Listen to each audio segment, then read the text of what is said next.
Boa noite a todos. Agravando, agora tem que ser mais assim. É com alegria que eu recebo vocês mais uma noite aqui na nossa casa. E vamos então para a nossa quinta aula. Hoje nós dando continuidade ao tema mais longo do curso todo, que é os riscos da mediunidade, né? Porque é aquela questão da gente, é a parte mais aguda que tem da doutrina espírita, são os riscos que a mediunidade apresenta. Porque muita gente acha que a mediunidade não tem perigo nenhum, mas ela tem, e tem muitos perigos, não é pouco, não são poucos os perigos da mediunidade. E isso é tão sério que durante muitos anos, no mundo todo, a mediunidade foi proibida de ser exercida, não por outro motivo que fosse do que as pessoas se perderem no meio do caminho na sua vida. Então, os manicômios estão cheios de pessoas que se meteram a trabalhar com mediunidade sem conhecimento. Então, ela com um bom preparo não tem perigo nenhum. Agora, se jogar de cabeça sem entender o que está fazendo, é muito perigoso, tá? Os riscos da mediunidade, eles basicamente eles acontecem de 4 maneiras. A primeira maneira são as fraudes, a segunda, as mistificações, a terceira, as contradições e, por último, os abusos que se cometem com a mediunidade. Então, cada um desses temas nós vamos nos deter um pouquinho para que vocês entendam a diferença entre uma coisa e outra. Fraude. O significado do termo de fraude é burla, logro, engano, e pressupõe uma atitude pensada previamente com a finalidade de fazer parecer verdadeira uma coisa que é falsa. Os que não admitem os fenômenos espíritas tendo como causa uma inteligência invisível, ou melhor, um espírito desencarnado, atribuem-lhes como causa a fraude.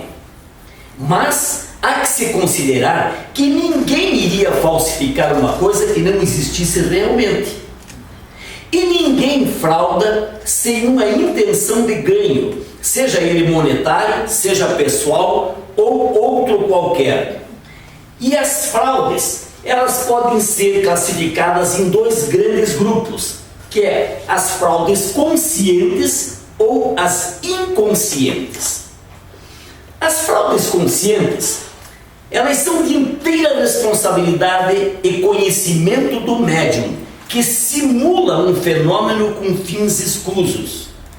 Ou seja, eu vou montar aqui amanhã a tenda do Pai Carlos, e ponho ali uma placa ali na frente que eu caso, descaso, uno, separo, curo hemorroida, bicho de pé, e cobro R$500 a consulta.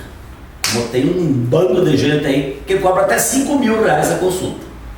E tem um bando de trouxa que faz exatamente, né, igual esse menininho aqui está fazendo, né? Que ela diz, você será enganado e ainda sairá feliz com a situação. Custa R$500 e o cara sai pulando, opa, agora só fica esperto, né? Mas ele já deu os 500 para ela e ele já foi enganado. Então esse é foi um dos maiores problemas da doutrina espírita no início da doutrina. Hoje é bem menos, a gente sabe que hoje é bem menos. Apesar que você sai aí pela cidade, você vai vendo ali, é a mãe Joana da Bahia, o pai Jacó, não sei das quantas, e todo mundo oferecendo serviços mediúnicos cobrando. Então, oferecer um serviço mediúnico cobrando é fraude, é fria.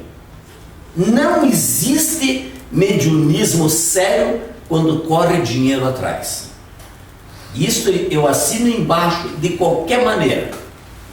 Cobrou, cai fora porque é fria.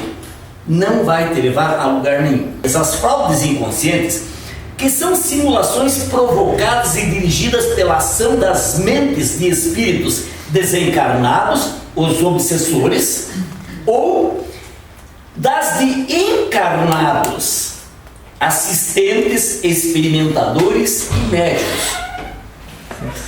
Chega, Thiago. De qualquer forma, porém, o médium tem parte da responsabilidade porque se deixa enganar por influências negativas, demonstrando o seu pequeno potencial de defesa em função de um despreparo moral. Então, é aquilo que eu venho falando desde a primeira aula para vocês: o médium sempre é responsável por tudo que acontecer. E se acontecer uma fraude, ele é responsável. Ah, mas foi o espírito que me enganou. O problema é teu, porque você não estudou mais. Se você deixou se enganar, o problema é teu, você se deixou enganar. A leitura está aí, todo mundo fica dizendo: você tem que ler, você tem que aprender, você tem que estudar. Porque não é fácil lidar com inteligências, e muito mais se elas forem invisíveis. Tá? Muito bem. Nas fraudes conscientes, nós podemos ainda considerar que elas podem ser produzidas por médiuns falsos ou verdadeiros. Veja, aqui já é uma subdivisão do assunto, né? Na primeira divisão, era uma fraude consciente ou inconsciente. Ou seja, eu vou montar um escritório de mediunismo. É uma fraude consciente. Eu abri um centro espírita para trabalhar em um grupo mediúnico porque eu li 2 livros do Kardec e acho que eu já posso abrir meu centro espírita. Tá? Eu posso fazer meu grupinho e daí eu junto mais 3 ou 4 pessoas e vamos fazer o nosso grupinho. E daí vem um espírito espertalhão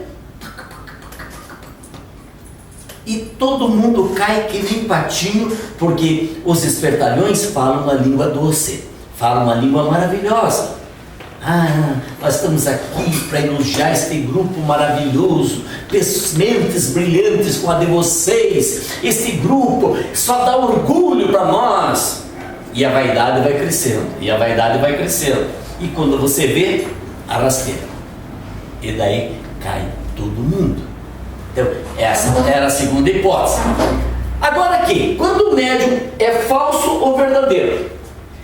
O médium falso é aquele espertalhão que usa da terminologia mediúnica para explorar a ignorância dos que os procuram, utilizando-se de processos mágicos, de prestidigitação e de ilusionismo, auferindo lucros de natureza pessoal ou financeira.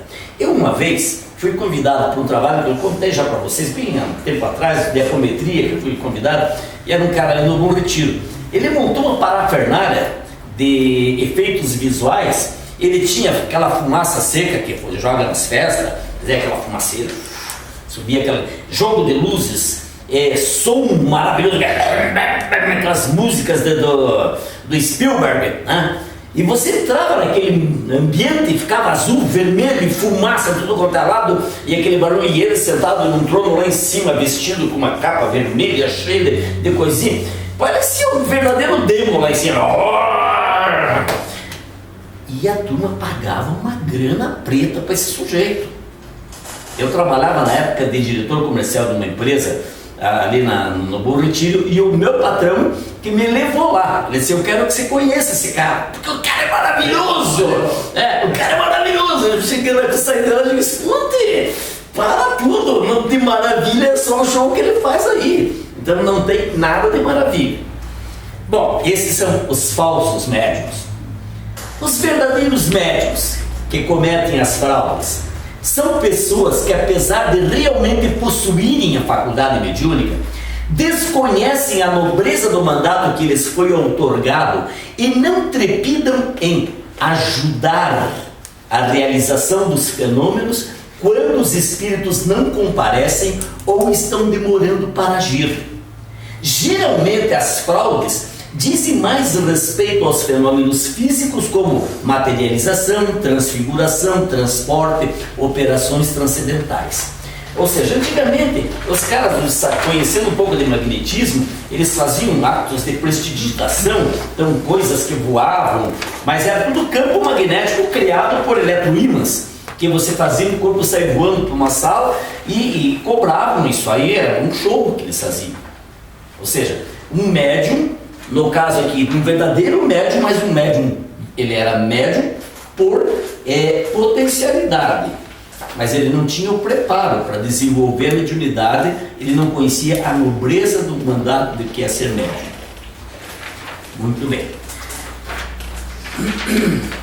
Pelo fato de alguns mágicos conseguirem porrar a habilidade com o uso de máquinas de auxiliares, certos fenômenos aparentemente extraordinários, não quer dizer que os fenômenos mediúnicos não existam ou que sejam sempre frutos de fraude. Porque charlatões anunciam e vendem drogas milagrosas que servem para curar desde calos até câncer, não se deduz daí que todas as drogas que se vendem em farmácia sejam destituídas de qualidade para o tratamento de doenças. Então, entendo, não é porque tem um charlatão que fica enganando com os fatos mediúnicos que não existe o fato verdadeiro. Então, e eles só enganam porque sabem que existe o verdadeiro, só que eles não são capazes de fazer. O conhecimento do Espiritismo explica com detalhes a mecânica dos fenômenos mediúnicos e é a melhor defesa contra a fraude. Em tudo, as pessoas mais facilmente enganáveis são as que não pertencem ao ofício. O mesmo se dá com o Espiritismo. As que não o conhecem se deixam facilmente iludir pelas aparências, ao passo que um prévio estudo atento as inicia não só nas causas dos fenômenos, como também nas condições normais em que eles costumam produzir-se. E lhes ministra os meios de descobrirem as fraudes, se estas existirem. Tá?